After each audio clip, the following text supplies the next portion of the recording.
अस्सलाम वालेकुम फ्रेंड्स, सब कैसे हैं। आज हम बना रहे हैं एप्पल जैम। उसके लिए हमने एक बाउल में फ़्रेश एप्पल लेने हैं, जो बिल्कुल पके हुए एप्पल होते हैं, रेड एप्पल, उनको लेना है। उनको पील कर लेना है, उनकी सारी स्किन आप उतार लेंगे। अच्छे एप्पल आपको यही वाले लेने हैं, आप ग्रीन एप्पल नहीं लीजिएगा, ग्रीन एप्पल से नहीं बनता, ये रेड एप्पल से बनता है जैम। और घर में बनाए बहुत ही मज़ेदार सा जैम बनेगा।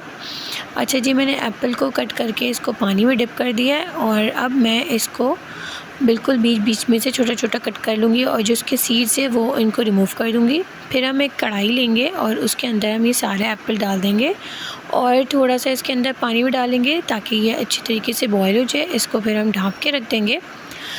जब ये बॉयल हो जाएंगे तो आप इसका ढक्कन उठा के देखें कि आपके जो एप्पल्स हैं वो बॉइल्ड हो गए हैं। आप स्पून से चेक कर लीजिए। अगर ये बॉयल हो जाएंगे तो आप इसको ब्लेंडर में डाल के इसको अच्छी तरीके से ब्लेंड कर लें। और ये देखिए इसका पेस्ट कैसा बना है, ये थोड़ा मोटा मोटा सा होगा, एकदम लिक्विड ही नहीं होगा। इसको दोबारा आप उसी कढ़ाई में डालेंगे। एक सिनेमन स्टिक डाली है और ये मैंने डाल दिया है इलायची पाउडर।